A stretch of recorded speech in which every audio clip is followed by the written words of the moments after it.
Alrighty, so the other triangle I asked you to cut out is the other special right triangle, which is the 30, 60, 90. The 30 has to be at the top right here because the smallest angle is always opposite the largest, or sorry, smallest angle is always opposite the smallest side. So that means this is 90 and this is 60. All right, again, the hypotenuse is 1. So the rule for 30, 60, 90 was leg root 3, and 2 times your leg. Again, we have the hypotenuse, which is 1.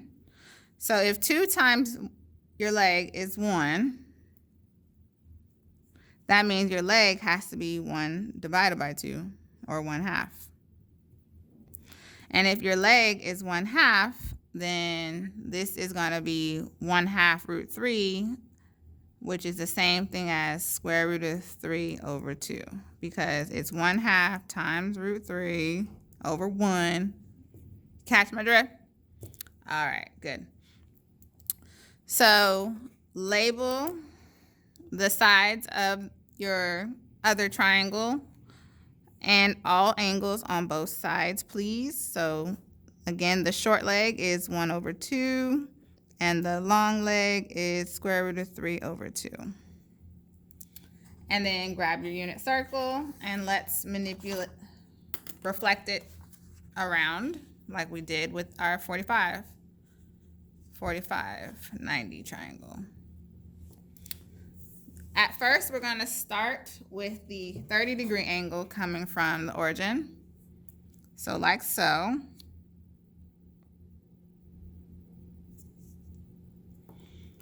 Trace over the hypotenuse.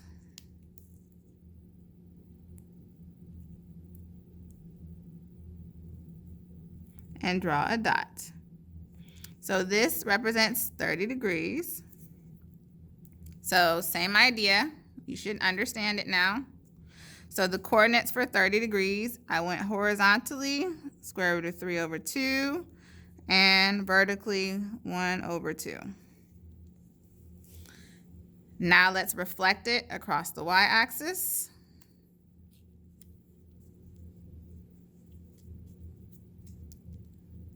Retrace. Sorry, my triangle's being a little stubborn. Retrace, draw the dot. So to get this one, again, I'm past 90. So 180 is the next dot. So think of it as, what is 180 minus 30? That's 150 degrees. And again, we're in quadrant 2. So in quadrant 2, your x's are negative. So it's negative root 3 over 2, positive 1/2. Reflect it over the x-axis now. Trace the hypotenuse. Draw the dot.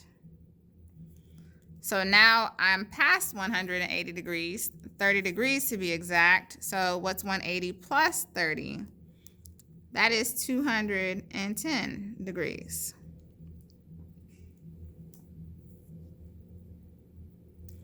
So we're in the third quadrant, meaning both parts of the coordinate are negative. So it's negative square root of 3 over 2 and negative 1/2. And lastly, reflect it one more time over the y-axis.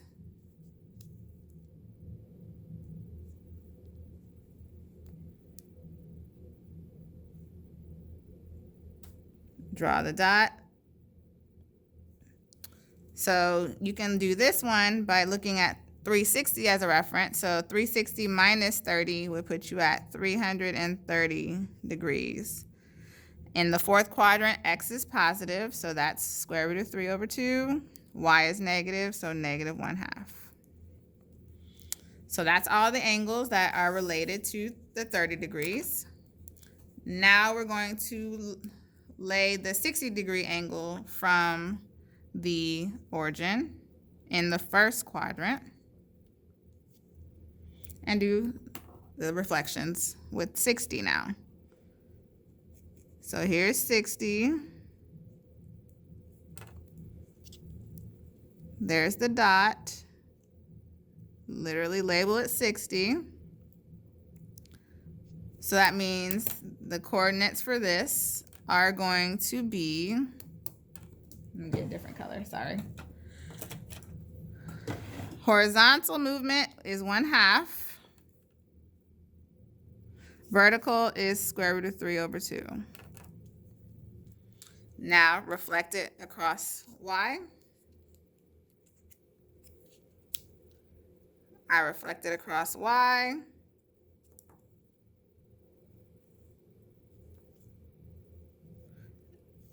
So my x's are negative.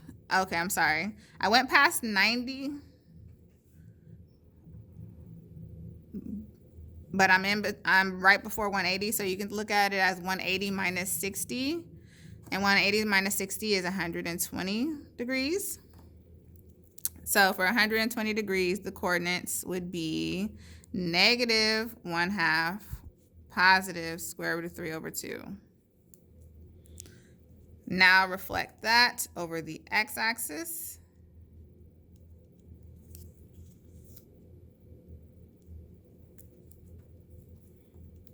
Trace the hypotenuse and draw the dot. So what is 180 plus 60? That puts you at 240 degrees.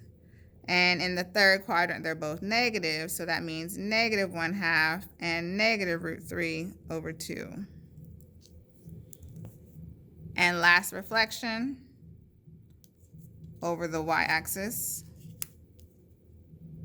One last time, draw the hypotenuse.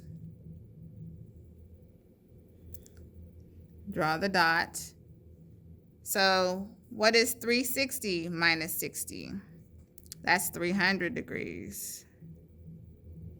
And in the fourth quadrant, x is positive, so positive 1/2, and y is negative, so negative square root of 3/2. So this is your typical unit circle with all the coordinates that we use on a regular basis, all the angles in degrees.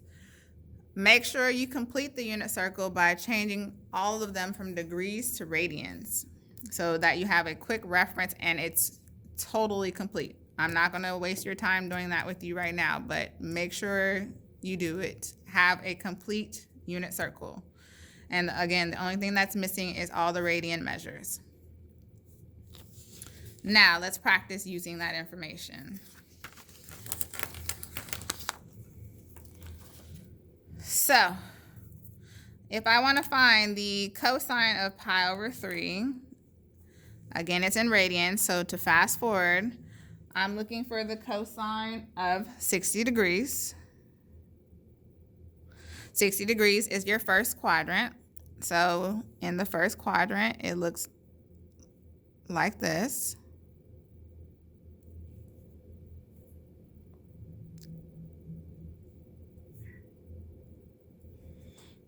All right. So cosine by definition is always adjacent over hypotenuse. Adjacent to 60 is 1/2. Your hypotenuse is 1. So that means cosine of 60 degrees is equal to 1/2.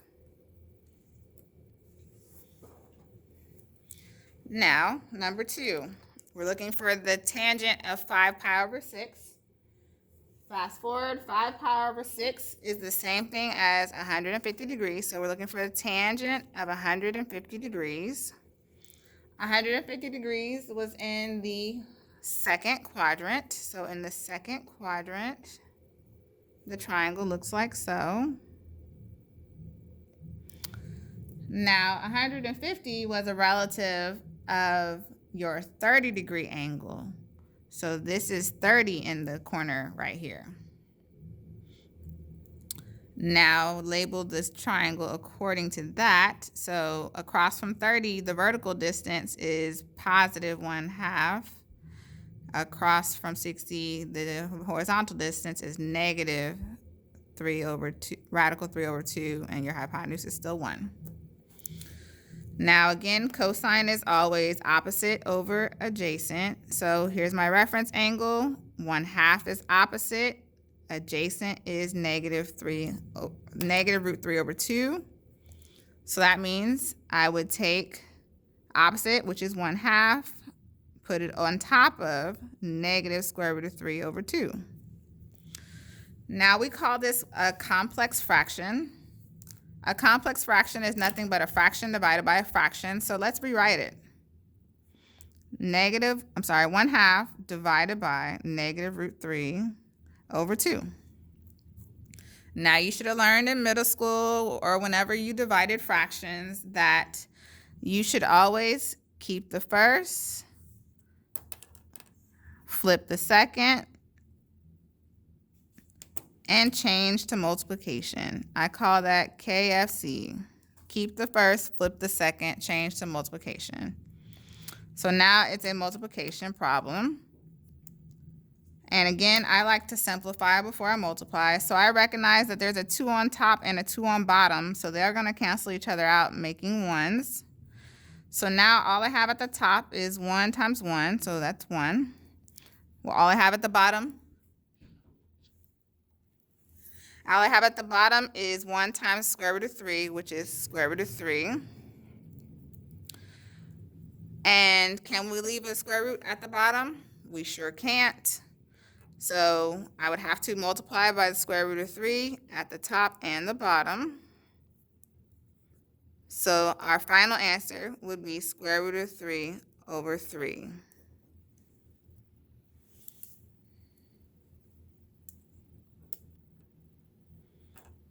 Okie doke. And now we're going to find the sine of 300. So it's already in degrees for us, which is lovely. 300 degrees was in the 4th quadrant. So in the 4th quadrant, the triangle looks like so. And 300 was a relative of the 60-degree angle. So when it comes to the 30s and the 60s, you got to keep track of who you are flipping. So I use different colors on my unit circle. I guess I should have suggested use different colors on yours. I'm sorry. Forgive me, but yeah. So again, across from 60, this should be negative square root of 3 over 2 because the vertical distance in your 4th quadrant is negative.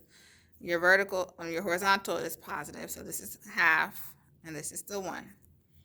So again, sine by definition is always opposite. So here's our reference angle. Opposite is here over hypotenuse, which is 1. So our sine of 300 degrees is negative square root of 3 over 2. Final answer. Okie doke. So now that's pretty much it. There is a shortcut that I'm sure everybody is dying to know. Let's look back at some of the ones we've done. So cosine of 60 degrees was equal to 1/2. What part of the coordinate was the 1/2? Was it the vertical part or the horizontal part? The 1/2 was the horizontal part. Sorry, I'm not showing you the picture. It's the horizontal part. So if you were to relate that to a variable, the cosine of your angle is going to be the same as the x value of the coordinate because it was the horizontal distance, and the horizontal distance on coordinates is x. Keep that in mind. Let's look at sine of 300. Sine of 300 was equal to the negative square root of 3 over 2, right? So what that means is what distance from that triangle was negative square root of 3 over 2? It was a vertical distance. And vertical in coordinate terms is y. So that's the shortcut. Sine of your angle is going to equal the y value of your coordinates. And then for tangent, look at tangent, our tangent problem. Tangent by definition is opposite over adjacent, which we already know, but opposite was the vertical distance, right? That was 1/2. Adjacent was the horizontal distance, which is -√3/2. So in other words, what I'm trying to say is tangent of your angle is always going to be y over x. So if you wanted to really know why did we do the unit circle and the coordinates to begin with, so that we can come to this shortcut. And so if you can remember this shortcut, it will be a lifesaver later. So with that being said, I have 3 more questions I would like for you to work on completely by yourselves, and make sure you turn them in. I'll let this display for a little bit. I want the exact value of the expression, so that means no calculators. I expect to see the work all by hand. Yes, fractions are good. Yes, radicals are good.